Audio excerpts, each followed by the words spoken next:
Hello everyone, मेरे YouTube channel maths and reasoning by Kaushal Sharma पर आपका स्वागत है। चैनल का नाम maths and reasoning by Kaushal Sharma, ठीक है। जैसे ही आप इसको यूट्यूब पे सर्च करते हो तो डायरेक्ट फर्स्ट नंबर पे ही मैं मिल जाता हूँ। वीडियोस मेरे जो हैं स्टार्टिंग से ही मिलना शुरू हो जाते हैं, ठीक है। इस वीडियो में हम स्टार्ट कर रहे हैं टॉपिक कैलेंडर।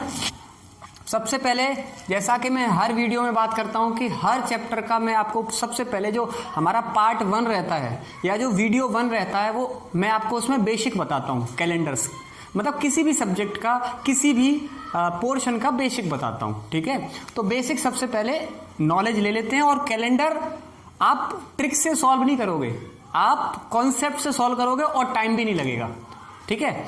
चलिए, कैलेंडर हिंदी में भी कैलेंडर ही बोलते हैं, ठीक है। कैलेंडर में आप 2 वर्षों के बारे में बहुत अच्छे से नॉलेज रखते होंगे। वो है एक लीप वर्ष और एक है ऑर्डिनरी, जिसको हम साधारण वर्ष बोलते हैं, ठीक है। ऑर्डिनरी को हम हिंदी में साधारण वर्ष बोलते हैं, जो आपके परीक्षा में साधारण वर्ष ही लिख के आएगा, ठीक है। और अगर आपके परीक्षा में लीप वर्ष हिंदी में लिख के आता है, क्योंकि लीप वर्ष जो होता है वो अंग्रेजी का शब्द रहता है, लेकिन वो हिंदी में लीप लिख देते हैं, तो लीप वर्ष भी लिखा मिल सकता है और अधिवर्ष भी लिखा मिल सकता है। अधिवर्ष लीप वर्ष का जो हिंदी रूप है या हिंदी जो अनुवाद है उसका अधिवर्ष है, ठीक है। चलिए, तो कैलेंडर में 2 ईयर्स के बारे में आप जानते होंगे। एक है आपके पास ऑर्डिनरी ईयर,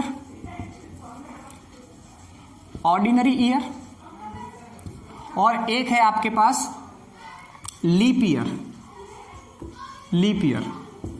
देखिए, ऑर्डिनरी को हिंदी में क्या बोलते हैं हम? साधारण वर्ष। और लीप ईयर को क्या बोलते हैं हम हिंदी में? अधिवर्ष।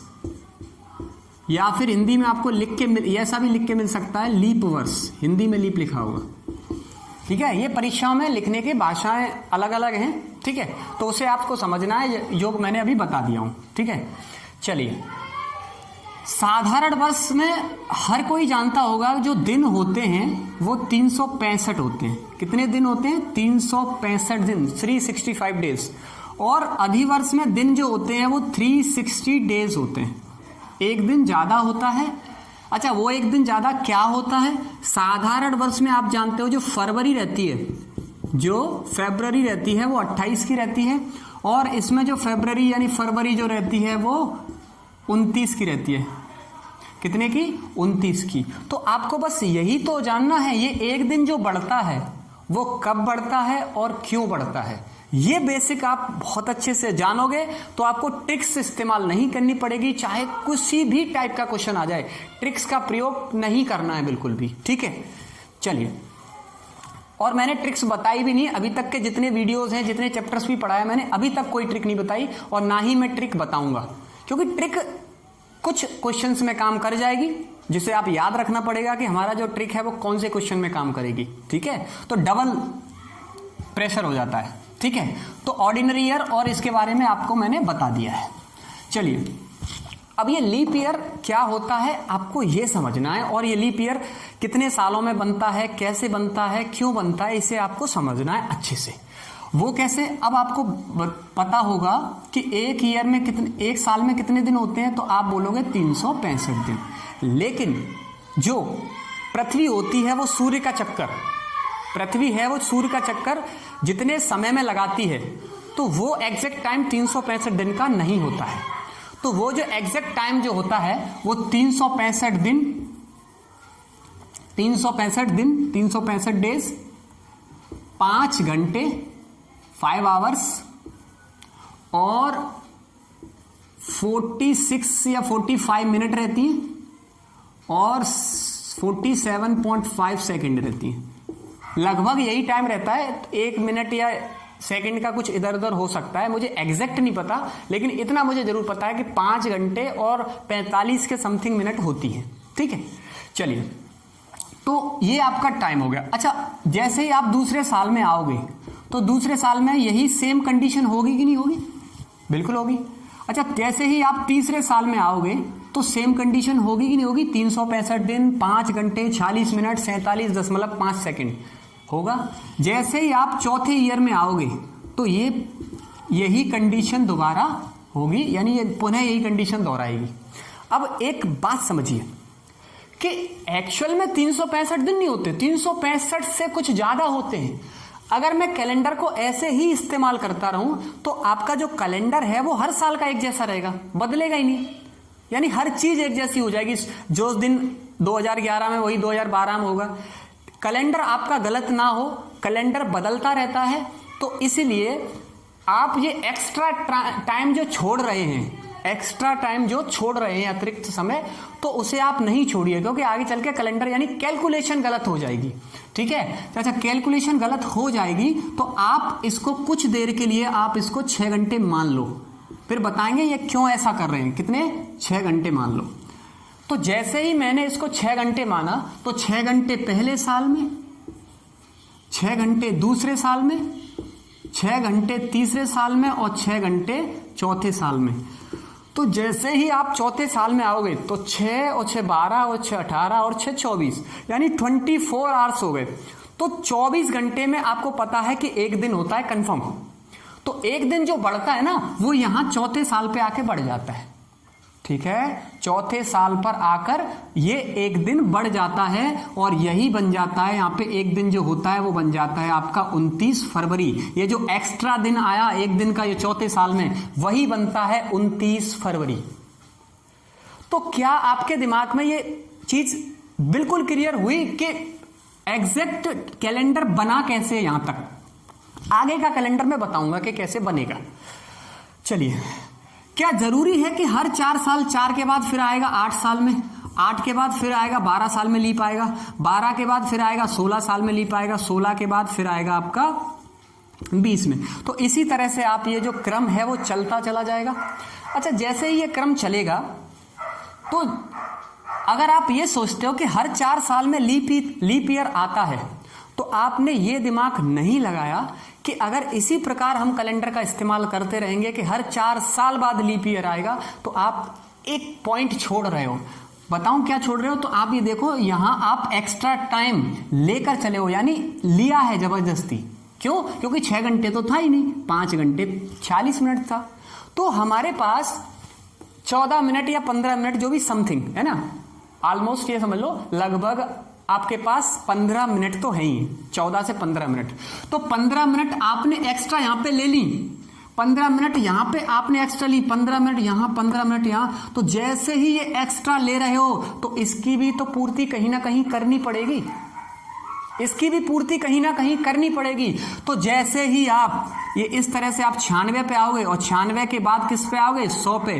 तो वो जो पूर्ति है, ये जो 15-15 मिनट या 14-14 जो मिनट हैं, वो एक दिन फिर बन जाएगा। इसका मतलब आप इतने सालों में एक दिन एक्स्ट्रा ले गए, एक्स्ट्रा ले लिया तो उसको कम करना पड़ेगा। तो वो दिन जो होता है, वो दिन जो होता है वो आपका 100 साल पे आके कम हो जाता है। इसका मतलब 100 लीप ईयर नहीं है। अगर हर 4 साल बाद लीप ईयर आता होता तो 100 लीप ईयर हो जाता, लेकिन आपको कैलकुलेशन यानी आपका जो कैलेंडर गलत ना हो, इसलिए हम 100 को लीप ईयर काउंट नहीं करेंगे। हर 4 साल बाद लीप ईयर नहीं आता, ये कथन बिल्कुल गलत है। ठीक है, मतलब हर 4 साल में लीप ईयर आएगा, ये बिल्कुल कथन गलत है। नहीं, ऐसा नहीं होता, हर 4 साल में आता है, कभी कभी 8 साल में आ जाता है। ठीक है, चलिए, तो हम इस तरह से समझ रहे हैं इसे 100। अब बात ये आती है कि हम कैसे पता करेंगे कि कोई लीप ईयर है या नहीं है? तो कोई भी ईयर लीप ईयर है या नहीं है, तो वो पता करने के लिए अगर आप 4 से भाग देते तो फिर आप 4 से यहां पे डायरेक्ट भाग देते, हर 4 साल में आता तो लीप ईयर कितने आता? लेकिन 25। लेकिन आपको पता है 100 लीप ईयर नहीं है, तो एक माइनस कर देंगे तो आंसर कितना आएगा? 100 में 24। तो आपको ध्यान ये रखना है कि लीप ईयर कैसे काउंट होता है। लीप ईयर काउंट करने का तरीका 4 से डिवाइड नहीं होता, 4 से डिवाइड होता है, लेकिन उसके लिए एक कंडीशन है। कंडीशन क्या है कि 4 का भाग हम तभी देंगे, 4 का भाग हम तभी देंगे जब कोई भी ईयर सेंचुरी ईयर नहीं है, यानी शताब्दी वर्ष नहीं है, तो हम 4 का भाग देंगे।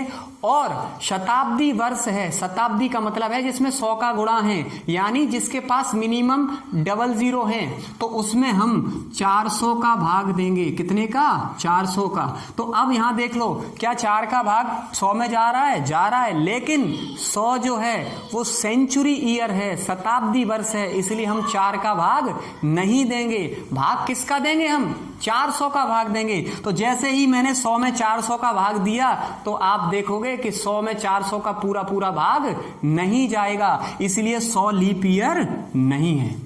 अब बात समझ में आई? लीप ईयर कोई होता है या नहीं होता है, कोई ईयर लीप ईयर है या नहीं है, इसका पता कैसे लगाओगे? यदि वो सेंचुरी नहीं है तो 4 का पूरा पूरा भाग जाना चाहिए तो लीप ईयर है, और अगर वो सेंचुरी है तो 400 का पूरा पूरा भाग जाना चाहिए, तो वो पता चलेगा कि वो लीप जो ईयर है वो लीप ईयर होगा, यानी अधिवर्ष होगा। ठीक है, तो यहां से इतनी चीजें आपसे क्लियर कर चुका हूं मैं कि ये 4 का और 400 का भाग से पता चल जाता है कि कोई भी ईयर लीप ईयर है या नहीं है। ऐसा क्यों किया? क्योंकि कैलेंडर गलत ना हो। ठीक है, तो आपको पता चल गया कि 4 का भाग देते हैं और 400 का भाग देते हैं। कब कब देते हैं? अब ये डाउट एकदम क्लियर हो गया होगा। ठीक है, 4 या 400 का। ठीक है, तो एक पॉइंट तो आपके पास ये हो गया। ट्रिक्स है नहीं कोई भी, 4 का 400 का ट्रिक कोई भी नहीं है। ठीक है, चलिए अब क्वेश्चन आपसे पूछा जाएगा। क्वेश्चन मैं नहीं करा रहा हूं ज्यादा, ठीक है। क्वेश्चन ये पूछा, आज ये बताइए कि मुझे 4 का भाग किसी में जाएगा या नहीं जाएगा, इसका पता क्या हम 4 का टोटल में डिवाइड देंगे? तो आपने नंबर सिस्टम में, संख्या पद्धति में डिविजिबिलिटी, जो विभाज्यता का नियम होते हैं, डिविजिबिलिटी जो रूल रहते हैं, वो आपने पढ़े होंगे कि 4 का भाग पूरी संख्या में ना देकर हम लास्ट के 2 अंकों में 4 का भाग दे दो। अगर उनमें 4 का भाग जाएगा तो 100% पूरे में ही 4 का भाग जाएगा। जैसे मैंने लिख दिया 1992, तो आप 4 का भाग यहां से मत देना, स्टार्ट करना कि 4 चौक 16 1। ठीक है, कर लोगे, मुझे पता कर लोगे, लेकिन टाइम लगेगा। टाइम एक सेकंड की वहां पे कीमत होती है एग्जाम में। ठीक है, तो आप क्या करोगे, इस 92 में लास्ट के 2 डिजिट पकड़ लो। 4 का जा रहा है कि नहीं जा रहा है? तो आप बोलोगे 4 दूनी 8, 4 3 12, यानी जा रहा है तो लीप ईयर है। ठीक है, और 400 का भाग देने का तो कोई वो ही नहीं है। तो जैसे मान लो 1600 है, 400 का भाग देना, दे दिया, क्या जाएगा? बिल्कुल जाएगा। 4 बार है ना, जब पूरा पूरा जा रहा भाग, यानी लीप ईयर है। 1900 कितने का भाग दे दूं? 4 का दे दूं? नहीं, 400 का भाग देना पड़ेगा। क्यों? क्योंकि सेंचुरी ईयर है, तो 400 का भाग देंगे। तो आपको पता है 4 का भाग 19 में नहीं जाएगा, 0 से तो 0 कट गया, लेकिन 4 का भाग 19 में नहीं जाएगा, तो ये लीप ईयर नहीं है। बात जड़ से, बेस से एकदम क्लियर हो चुकी होगी। कौन लीप ईयर होगा, कौन लीप ईयर नहीं होगा, आप बिना कॉपी पेन उठाए इसका आंसर दे सकते हैं। बात समझ में आई? ठीक है, चलिए इसके बाद हम बात करते हैं कि लीप ईयर कितने सालों में कितने लीप ईयर होते हैं। तो आपको एक टेबल बना लो। ईयर, ये हुआ ईयर और ये हुआ आपका लीप ईयर। ठीक है, अब मुझे बताओ 100 साल में कितने लीप ईयर होंगे। तो आपको पता है कि 100 साल में जो लीप ईयर होंगे वो 25 नहीं होंगे। क्यों? क्योंकि 4 का भाग मैंने 25 में दिया, तो वो 4 का भाग मैंने 100 में दिया, तो 25 बार गया, लेकिन 100 जो है वो लीप ईयर में काउंट नहीं होगा। तो बताइए लीप ईयर कितने होंगे? 24। अच्छा, जैसे ही मैं 200 टोटल 200 साल में कितने होंगे, तो आप बोलोगे 48। कुल 300 सालों में कितने होंगे, तो आप बोलोगे 72। और कुल 400 सालों में कितने होंगे? 96 नहीं होंगे। क्यों?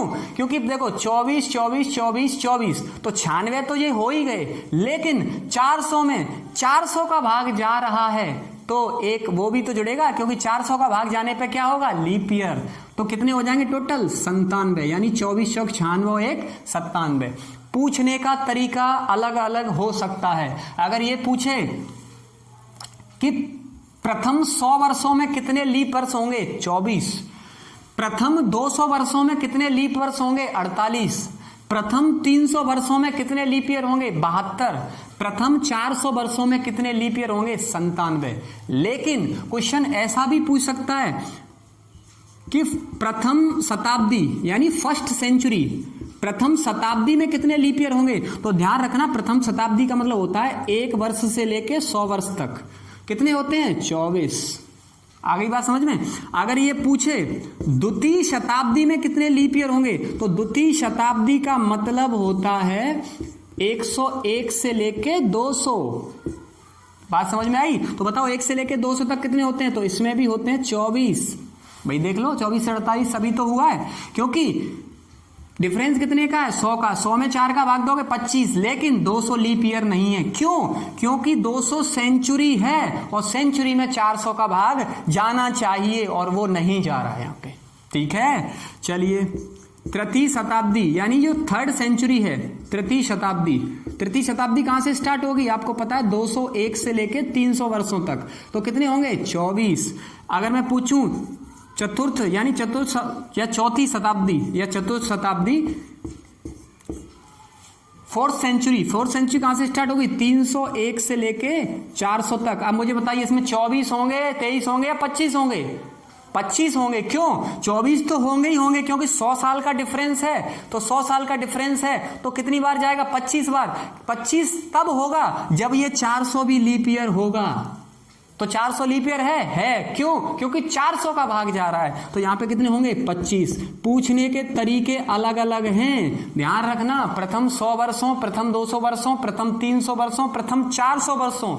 लेकिन अगर ये पूछे प्रथम शताब्दी में कितना होगा? 24। द्वितीय शताब्दी में भी 24, तृतीय शताब्दी में भी 24, चतुर्थ शताब्दी यानी चौथी शताब्दी में कितना होगा? 25, 25।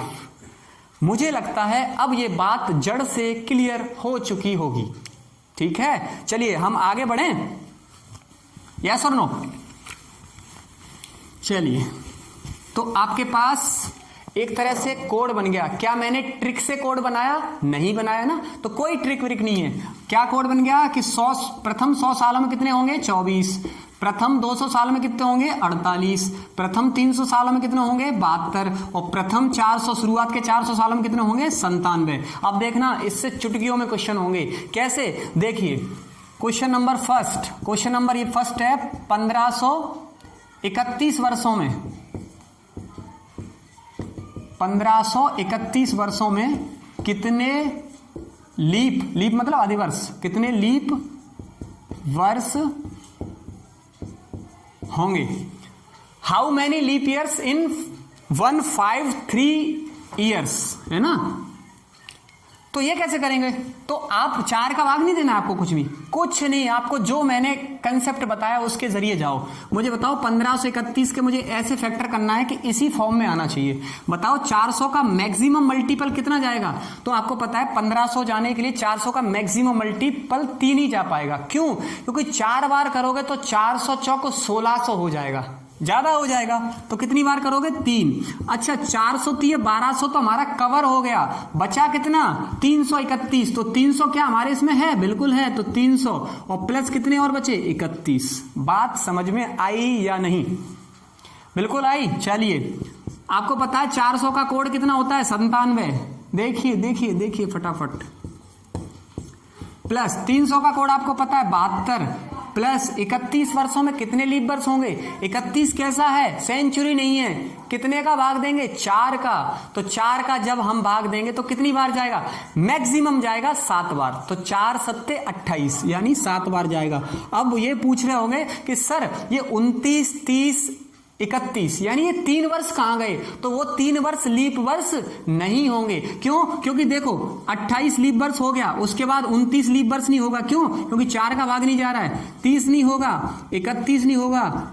अरे एक बात दिमाग में डाल लीजिए भाई, ये 4 का भाग देंगे तो आपको पता होगा डिविजिबिलिटी रूल होता है। कौन सा रूल होता है? भाज्य बराबर भाजक गुणा भागफल प्लस शेषफल। वो क्या होता है कि हम जिसका भाग दे रहे हैं हमेशा रिमाइंडर जो होगा, शेषफल होगा, उससे हमेशा कम होगा। उसके ना तो बराबर होगा ना ज्यादा होगा, उससे हमेशा कम होगा। तो समझ में आ रही है बात? अब 1, 2 साल 3 साल बच भी गए क्योंकि हम भाग दे रहे हैं 4 का। और 4 के मल्टीपल में ही तो होगा, तो 28 तो होगा लीप ईयर, यानी 7 लीप ईयर हो गए 28 वर्षों में। ना तो 29 होगा, ना तो 30 होगा, ना तो 31। क्यों? क्योंकि 1 2 3 टोटल शेषफल 3 बच रहा है और शेषफल 4 से कम आ रहा है, 4 का भाग दे रहे हैं, शेषफल 4 से कम आ रहा है, तो आपको पता है कि भाई वो लीप ईयर नहीं होंगे। क्यों? क्योंकि ये नंबर सिस्टम का चैप्टर है और ये भाज्य बराबर भाजक गुणा भागफल प्लस शेषफल। ठीक है, रिमाइंडर थ्योरम पढ़ा होगा, शेषफल प्रमेय। तो आपको पता है 97 का 3 में गुणा करना है, गुणा करना आता है 3 का तो अच्छी बात है, वरना अंदाज से करो। कैसे अंदाज से? इसको 100 समझो, 100 तिया 300, कितना कम करना है? 3 त्रिक 9, तो 300 में से 9 कम करना है तो कितना आ जाएगा? 291 प्लस 72 और 7 तो सब लोग जोड़ते होंगे, कितना है भाई? 79 होता है। आप चाहे तो ऐसे गुणा कर सकते हो, 3 7 21, कितना बचेगा? 2, 3 दिन में 27, 27 और 2 29। करने का अपना अपना तरीका है। अब आप तो जोड़ सकते हो, कैसे भाई? एक इसको दे दो, 80 हो गए, तो टोटल कितने हो गए? 370। जोड़ लो, 9 और 1 10, 10 की 0 हासिल लगेगी 1, 9 1 10 और 7 17 की 7 हासिल लगेगी 1, यानी कैरी 1, और 2 और 1 3, तो आंसर कितना आएगा? 370। तो 1531 वर्षों में कुल कितने वर्ष होंगे? तो आप बोलोगे 370। लेकिन कुछ लोगों के, कुछ स्टूडेंट के मन में ये चल रहा होगा, सर ये कैलकुलेशन बड़ी हो रही है और टाइम भी लग रहा है, तो ये बताइए लल्लू लाल, क्या मुझे इसको लिखने की जरूरत है? नहीं है। तो कैसे, क्यों नहीं जरूरत, क्यों नहीं है? क्योंकि आपको पता है कि 400 का मैक्सिमम मल्टीपल कितना जाएगा? 3, तो 3 का डायरेक्ट 97 में गुणा ही कर दीजिए, बचेगा कितना? 300। 300 का डायरेक्ट कोड लिखिए और 31 में कितने लीप वर्ष होंगे वो लिख दीजिए। समझ में आ रही है? ये लिखने की जरूरत ही नहीं है कि मैं कैसे तोड़ूंगा, तोड़ना तो आपके दिमाग में चलेगा। और ये कैसे आएगा? ये आएगा सिर्फ और सिर्फ प्रैक्टिस। प्रैक्टिस आपको बना सकती है कुछ भी, ठीक है? तो प्रैक्टिस मेक्स परफेक्ट। क्लियर है? तो यहां से आपको समझ में आ गया होगा कि भाई कितने लीप वर्ष होंगे, कितने लीप वर्ष नहीं होंगे। सिर्फ आपको 400 300 200 100 के फॉर्मेट में तोड़ना है, ठीक है? तो मैं ये समझता हूं कि आपका जो कैलेंडर का बेस है वो कुछ तो मजबूत हुआ होगा, थोड़ा सा मजबूत हुआ होगा। अब हम बात करते हैं नेक्स्ट टॉपिक यही है, कैलेंडर ही है, लेकिन नेक्स्ट कॉन्सेप्ट की बात करते हैं कि नेक्स्ट कॉन्सेप्ट क्या होगा। नेक्स्ट कॉन्सेप्ट ये होगा कि आपको ऑड डेज निकालना आता होगा। ऑड डेज वो वाले नहीं है विषम दिन कि 2 का भाग चला जाएगा, यानी 2 का डिवाइड जाएगा तो वो सम होगा और 2 का भाग नहीं जाएगा तो विषम होगा। नहीं, ऑड डेज का मतलब क्या होता है यहाँ पे, यही तो समझना है। विषम दिन वो वाले विषम नहीं है 2 का भाग और 2 का भाग नहीं जाए, वो वाले विषम नहीं है। विषम क्या है? Odd days. ऑड डेज का मतलब होता है कि यदि हम नंबर ऑफ टोटल डेज, यानी कुल दिनों की संख्या में, number of total days is divide by 7, then find the remainder, तो remainder is called odd days. कहने का मतलब यह है कि यदि हम दिनों की संख्या में, वर्षों की संख्या में नहीं, दिनों ना महीनों की संख्या में, हमें सिर्फ दिनों की संख्या में, तो दिनों की संख्या में 7 का भाग देने के बाद जो शेषफल बचता है, जो शेषफल बचता है उन्हें हम विषम दिन कहते हैं। अब आप मुझे ये बताइए कि विषम दिन मैक्सिमम कितने हो सकते हैं, मिनिमम कितने हो सकते हैं? तो आपको पता है कि 7 का डिवाइड दे रहे हैं तो 7 तो हो नहीं सकते, 7 से ज्यादा हो नहीं सकते। कितने हो सकते हैं? या तो 0 होंगे, या तो 1 होंगे, या तो 2 होंगे, या तो 3 होंगे, या तो 4 होंगे, या तो 5 होंगे, या तो 6 होंगे, क्योंकि 7 से छोटा ही होगा। तो ये है नंबर, यानी संभावित शेषफल, रिमाइंडर, पॉसिबिलिटी ऑफ रिमाइंडर। कितना रिमाइंडर हो सकता है? 0 हो सकता है, 1 हो सकता है, 2 हो सकता है, 3 हो सकता है, यानी 7 से छोटा होगा। 7 से छोटे जितने भी नंबर्स हैं वो रिमाइंडर बनेंगे, ठीक है? तो 0 जब आएगा तब हम क्या बोलेंगे? 1 क्या बोलेंगे, 2 क्या बोलेंगे, 3 को क्या बोलेंगे, 4 5 6 इनको क्या बोलेंगे? आप इसे रटिए मत। कुछ लोग रट लेते हैं कि 0 आएगा तो रविवार, 1 आएगा तो सोमवार, मंगलवार। कभी ये दिमाग में आया कि 0 आता है तो रविवार ही क्यों लिखते हैं, 1 आता है तो सोमवार ही क्यों लिखते हैं? यानी ये जो दिन है वो डिसाइड कैसे होते हैं कि 0 को ही हम संडे बोलते हैं, 0 को मंडे क्यों नहीं बोला? तो ये मैं आपका डाउट इस वीडियो में तो नहीं, क्योंकि मैं जब आपको फर्स्ट सेंचुरी का प्रथम और लास्ट दिन जब निकालना बताऊंगा ना, तब आपको पता चल जाएगा कि पहला दिन कैलेंडर कैसे स्टार्ट हुआ था, कैलेंडर बनाया क्या था, और कैलेंडर जब बना था तब पहला दिन कौन सा था, कैलेंडर कहां से स्टार्ट हुआ था, कौन से दिन से स्टार्ट हुआ था। तो ये डाउट मैं आपको क्लियर करूंगा, ठीक है। तो विषम दिन का मतलब क्या होता है, कोई बताएगा? विषम दिन का मतलब होता है कुल दिनों की संख्या में 7 का भाग देने के बाद जो भी शेषफल बचता है वो विषम दिन कहलाते हैं। विषम दिन 7 से छोटे ही होंगे, क्यों? क्योंकि 7 का भाग दे रहे हैं, जिसका भाग देते हैं उसके बराबर विषम दिन कभी नहीं आ सकते या उसके ज्यादा भी नहीं आ सकते, ठीक है। ये रिमाइंडर थ्योरम कहती है। चलिए, तो विषम दिन, तो देखिए विषम दिन, अब विषम दिन निकालें कैसे? अगर मैं ये पूछूं कि आप 72, टोटल आपके पास 72 दिन हैं, कितने हैं? 72 दिन, तो इसमें विषम दिन कितने होंगे ये पता कैसे चलेगा? तो आपको क्या करना है, कुल दिन है हमारे पास, बिल्कुल है, कितने का भाग दे दूं? 7। 7 का भाग देने के बाद आपको पता है 7 का भाग 10 बार तो चला जाएगा, यानी 70 तो खत्म हो गए। 7 का जो मल्टीपल है, मैक्सिमम मल्टीपल पर वो खत्म कर दो, तो 7 दाम के 70, 7 10 या 70, बचा कितना? 2। तो यही दो है वो विषम दिन है।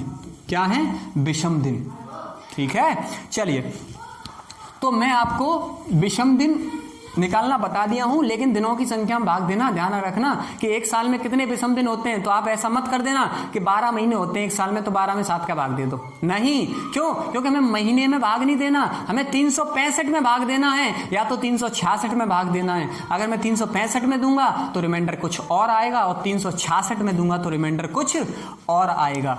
अब देखिए कि हम विषम दिन, कोई ये पूछे कि 100 वर्ष में कितने विषम दिन होंगे, 100 वर्ष में कितने विषम दिन होंगे। अभी देखो नए नए कोड आएंगे, देखो तो आंखों के सामने क्या क्या होता है। 100 वर्ष में कितने विषम दिन होंगे आपको बताना है, ठीक है। तो चलिए, इसको निकालने का तरीका क्या है बताते हैं। कि आपको पता है कि एक साल में, एक वर्ष में कितने दिन होते हैं, तो कुछ लोग कहेंगे 365, कुछ लोग कहेंगे 366, लेकिन मैं ऐसा मानता हूं कि आप कम वाला लेके चलो, 366 वाला लेके मत चलो। क्यों? क्योंकि सब में 366 लोगे, फिर वो माइनस करना पड़ेगा जिसमें 365 थे, सीधी सी बात है। सब में तो 366 होंगे नहीं, तो डिफरेंस मतलब माइनस करना थोड़ा कठिन हो सकता है, लेकिन मैं जो तरीका बता रहा हूं वो ज्यादा बेस्ट रहेगा। क्या? एक वर्ष में मिनिमम 365 दिन तो होते ही हैं, इससे कम तो कतई नहीं होते हैं। तो मुझे बताओ 100 वर्ष में कितने विषम दिन होंगे? तो आपको पता है 100 वर्ष में जो विषम दिन होंगे, एक का भाई 100 हो रहा है, यानी यहाँ पे 2 जीरो बढ़ा दो, तो 36,500। एक आलू 365 का, 100 आलू 36,500 का। अब आगे समझ में, ठीक है। लेकिन 36,500 विषम दिन होंगे, प्लस वो दिन भी तो होंगे जिसमें वो लीप ईयर होंगी। तो आप मुझे ये बताइए 100 साल में कितने लीप ईयर होते हैं? बताइए कोई। 24। कितना? 24। अब आ गई बात समझ में। 365 के हिसाब से 100 साल में 36,500 दिन होंगे, लेकिन इसमें वो दिन भी हैं या वो साल भी हैं जो 366 यानी 29 फरवरी, तो वो 100 साल में कितनी होती है? 24। तो टोटल विषम दिन कितने हो गए? 36,524। टोटल विषम दिन आ गए।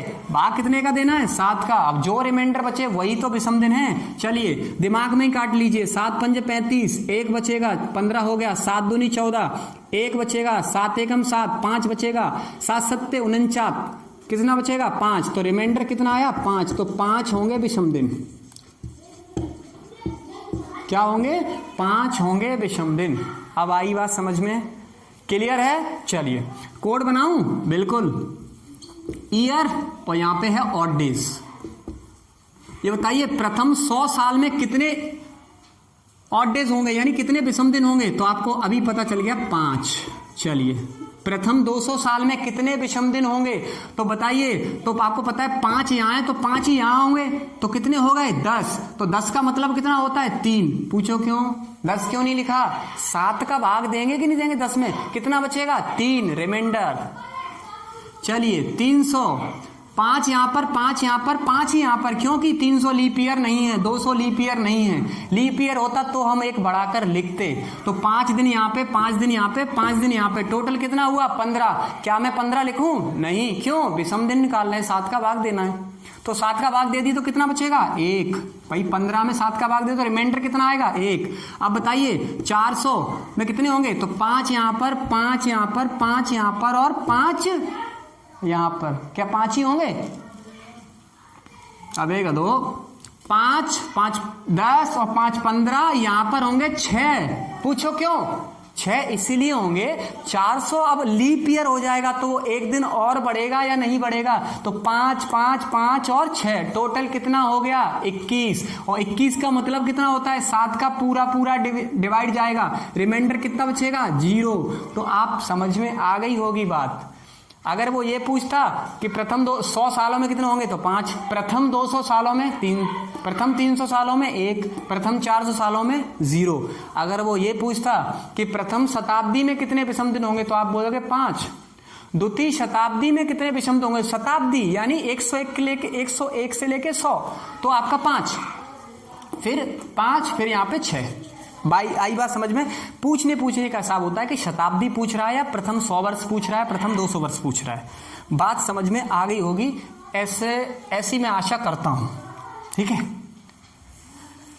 तो कितने विषम दिन होंगे, कितने विषम दिन नहीं होंगे, ये आपको पता चल गया है। ठीक है, तो अब आपको क्वेश्चन दे रहा हूं मैं, 1531 वर्षों में कितने विषम दिन होंगे? अभी दिया था ना लीप वर्ष वाला, वैसे अब मैं दे रहा हूं 1531 वर्षों में कितने विषम दिन होंगे। करें, चलिए 1531। पहला जो है मैं वो डायरेक्ट नहीं बताऊंगा, पहला आपको कॉन्सेप्चुअल बताऊंगा, उसके बाद डायरेक्ट करेंगे। 10 सेकंड में या 5 सेकंड में आंसर इसका निकाल लेंगे। ठीक है, चलिए कैसे पूछा क्या है? 1531 वर्षों में कितने विषम दिन होंगे, है ना, ये पूछा है। तो देखिए फटाफट क्या करोगे आप? 400 का मैक्सिमम मल्टीपल कितनी बार जाएगा? तो आप बोलोगे 3। 400 3 1200। अब कितना बचा? 300। अब कितना बचा? 31। और कितना बचा? लीप। अब वो कैसे, अब समझ लो इसको अच्छे से। 400 3 1200 300 1500 1500 और ये 31, क्योंकि 1531 ही हमारे पास है। अब मुझे बताइए, आप ये बताइए कि 31 वर्ष में 31 दिन तो फालतू होंगे। क्यों? क्योंकि अगर वो साधारण दिन है तो एक दिन फालतू होगा कि नहीं होगा? 365 में 7 का भाग दो, 52 बार चला जाएगा, बचा कितना? 1। तो 31 सालों में समझ लो, वहां पे कोई भी ईयर जो होता है वो 2 साल होता है, 2 तरह का होता है। एक होता है ऑर्डिनरी और एक होता है लीप ईयर। एक ऑर्डिनरी, एक लीप ईयर, यानी साधारण वर्ष और विषम दिन, वो विषम क्या बोलते हैं, साधारण वर्ष और लीप वर्ष, अधिवर्ष। ये बताइए ऑर्डिनरी में कितना दिन फालतू होता है? तो आप बोलोगे 1। और लीप में कितना होता है? 2। तो इसको काउंट करने का तरीका क्या है? तो ये बताओ कि सारे के सारे वर्ष जो होते हैं वो ऑर्डिनरी तो होंगे ही होंगे, यानी साधारण वर्ष तो होंगे ही होंगे। कहने का मतलब एक दिन तो फालतू होगा ही होगा, प्लस यानी 31 सालों में 31 दिन तो फालतू होंगे। फालतू का मतलब है विषम दिन होंगे ही होंगे, प्लस उसमें वो दिन भी होंगे जिसमें एक एक एक्स्ट्रा और होगा। वो क्या होगा? 29 फरवरी। तो इसलिए मैंने यहां पे लिख दिया है लीप वर्ष। ठीक है, तो मुझे बताओ 400 का कोड कितना है? 0, और 0 × 3 0 होगा। आगे से ध्यान रखना, 400 का मैक्सिमम मल्टीपल आपको गायब कर देना है, जड़ से गायब कर देना है। क्यों? क्योंकि वो तो 0 बनेगा ही बनेगा। तो अब कितना बचा? 300। 300 का कोड 1 प्लस 31 का 31 प्लस 31 सालों में कितने लीप वर्ष होंगे? तो 4 का भाग दो 31 में, कितनी बार जाएगा? 10 बार, 7 बार। ठीक है, तो 4 7 28। अब पूछ रहे हो सर वो वाले कहां गए? 29 30 31, वो तो इसमें जुड़ चुके 31 सालों में, क्योंकि वो साधारण वर्ष थे। ठीक है, तो 31 1 32 और 7 39। 39 में भाग किसका देंगे? 4 का कि 7 का? 7 का, क्योंकि हमारे पास विषम दिन निकालना है, हमारे पास जैसे टोटल डेज हैं। तो 7 का भाग 39 में देंगे तो 7 5 35, कितना बचा? 4। तो कितने विषम दिन होंगे? 4। अब आप ये सोच रहे हो सर इसमें कैलकुलेशन में टाइम लग रहा है। भाई कैलकुलेशन में टाइम तो लगेगा ही। क्यों? क्योंकि आप अपना दिमाग ही नहीं चला रहे हो। 400 का जितना भी मल्टीपल होता है उसको गायब कर दो। भाई यहां से 1620 वर्षों में पूछा तो 1600 गायब कर दो। क्यों? क्योंकि वो 400 का मल्टीपल है, यानी वो 0 के मल्टीपल में आएगा, उसको खत्म कर दो। बात समझ में आ रही? ठीक है। अगर नहीं भी आई है तो ये वीडियो थोड़ा सा लेंथ ज्यादा हो गई है, कहने का मतलब है कि समय ज्यादा हो गया है। अब मैं नेक्स्ट वीडियो में कैलेंडर का यहां से स्टार्ट करूंगा जहां पे मैंने आज छोड़ा है, ठीक है। तो कितने वर्ष होंगे, लीप वर्ष होंगे, विषम दिन होंगे, 29 फरवरी कब आएगी, कितनी बार आएगी, ये सब मैंने बता चुका हूं। और कुछ ऐसे क्वेश्चंस होंगे जो कुछ अलग टाइप के होंगे, वो मैं कराऊंगा। अभी तो रेफरेंस कैलेंडर रह गया है, अभी तो इसके बारे में आपको एग्जैक्ट डेट दी होगी कि भाई 15 अगस्त 1942 को कौन सा दिन था, 15 अगस्त 1945 को कौन सा दिन था। आपको मैं ये बता रहा हूं कि आपको कोई भी ट्रिक इस्तेमाल नहीं करना है। ये जो आंसर्स हैं कि 15 अगस्त 16 जुलाई 2014 को कौन सा दिन होगा, मात्र 30 सेकंड में इसका आंसर आएगा बिना किसी ट्रिक के। सिर्फ और सिर्फ आप कॉन्सेप्ट को मजबूत कीजिए। कॉन्सेप्ट ये रहा भाई, और भी कॉन्सेप्ट आएगा, उसको आप मजबूत कीजिए। कैलेंडर जिंदगी में कभी परेशान नहीं करेगा, किसी भी टाइप का क्वेश्चन आ जाए धुआं धुआं होगा क्वेश्चन, हर क्वेश्चन धुआं धुआं होगा। आप बस हंसते रहिए, मुस्कुराते रहिए और आप पढ़ाई पर ज्यादा ध्यान दीजिए, डेली क्लास अटेंड कीजिए। अगर बाई चांस हमारे ब्लॉक के आसपास के हो तो बेस्ट ये रहेगा कि आप ऑफलाइन भी अटेंड कीजिए, क्योंकि आपके जो इंडिविजुअल डाउट्स जो रहते हैं वो आप मुझसे कंसल्ट कीजिए। मैं आपको इंडिविजुअल क्लास में आपको वो डाउट क्लियर कराऊंगा। आपको पता है ये रिकॉर्डेड वीडियोस है और रिकॉर्डेड वीडियोस में डाउट्स आपके नहीं क्लियर हो पाएंगे, क्योंकि आप का और हमारा जो संबंध है वो एक सोशल मीडिया के माध्यम से है। डायरेक्ट होता तो हम उसको करते। हाँ, टेलीग्राम आप ज्वाइन कर सकते हो, टेलीग्राम का नाम भी यही है, मैथ्स एंड रीजनिंग बाई कौशल शर्मा। तो ये भी टेलीग्राम चैनल आप ज्वाइन कर सकते हो। टेलीग्राम में आप अपने डाउट पूछ सकते हो। इसके अलावा आप कॉल करके, चाहे आप अपने क्वेश्चन को भेज के एक दूसरे से डाउट क्लियर, क्योंकि वहां पे मेंबर्स हैं कुछ, हम भी रहेंगे, तो आप कैंसिल कर सकते हैं, ठीक है। तो मेहनत कीजिए, जम के कीजिए, ईमानदारी से मेहनत कीजिए, आपको फल जरूर मिलेगा। ध्यान रखना, कर्म का फल होता है वो भले ही देर से मिलेगा, लेकिन मिलेगा जरूर। कब? जब आपने ईमानदारी से मेहनत की होगी। मेहनत तो सब करते हैं, ईमानदारी से जो मेहनत करता है उसी को फल मिलता है। पूजा पाठ तो सब करते हैं, लेकिन जिसमें पूजा पाठ में अगर श्रद्धा को जो जोड़ता है, श्रद्धा से जो पूजा करता है, चाहे वो 2 मिनट करता है, तो ध्यान रखना वो व्यक्ति कभी भी जीवन में असफल नहीं होगा, दुखी नहीं होगा, हमेशा सुखी रहेगा, ठीक है। तो इसलिए वीडियो में इतना ही। नमस्कार, राम राम।